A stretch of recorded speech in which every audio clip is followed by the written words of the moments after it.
I think you've got a 4-step process that you follow. Why don't we walk through that 4-step process, at a high level? Like so I sit down, I'm about to do a vendor risk assessments for a particular vendor. What does that look like? What do I actually do? Yeah, so I think it starts with step one, which is generating an inherent risk score for the vendor based on the context of the engagement there. Right, and to do that, what type of data are you providing? Yes, so a couple of different things. You need to understand the different data elements. You need to understand, let's say it's personal health information, payment card data, things of that nature. And you'll need to, understand the obviously the data volumes that you send off. Obviously, a vendor that you only share 5 records with is going to pose less of a risk than a vendor you send millions of records to every single month. Right, and that's because of the cost of breach notification, as an example. Yep.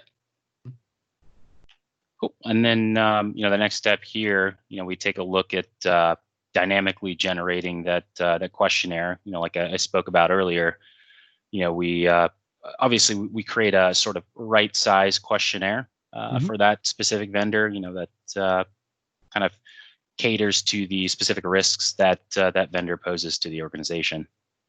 So a vendor that only has a vendor that would never be on site would have a different questionnaire than a vendor that would be hosting a cloud service, something like that. Yeah.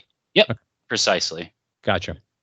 And then you would take that questionnaire, which is exported in Excel format these days, and that's sort of a universally accepted format these days. And you'd send that off to the vendor. That you would get, which is your typical process. They answer the questionnaire, and you get it back. And what you'd be able to do is import that questionnaire, and sort of have the tool calculate the risks for you.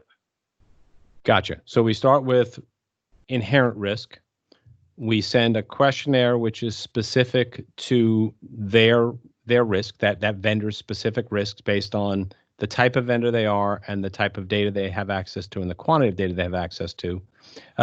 They're entering into that, the maturity of the controls? Yeah. So the questionnaire is, it's aligned to the SCF, which is the Secure Controls Framework. And within that questionnaire, the vendor has the choice to answer all of the the questions that we've chosen for them, or I guess the tool has chosen for them. They have the ability to input their level of maturity for each of those questions. And Gotcha. And then we take those, obviously we take that maturity and suck it back into the system, and the system does its work here. Gotcha. So as an example, if one of the risks was that a non-knowledgeable employee would be socially engineered, which would result in the disclosure of our data, we would have a control around, let's say, security awareness education. And if the maturity of that control in their environment was very high, that would reduce that risk more than if the maturity of that control was moderate or low, correct? Yeah. Cool. Yeah. That's Gotcha. Precisely what it would do. Yep. All right. And what happens if the risk, the residual risk, is not where it needs to be? Yeah. So if the residual risk is too high, the ARM tool will automatically flag those and make those aware to you. Gotcha.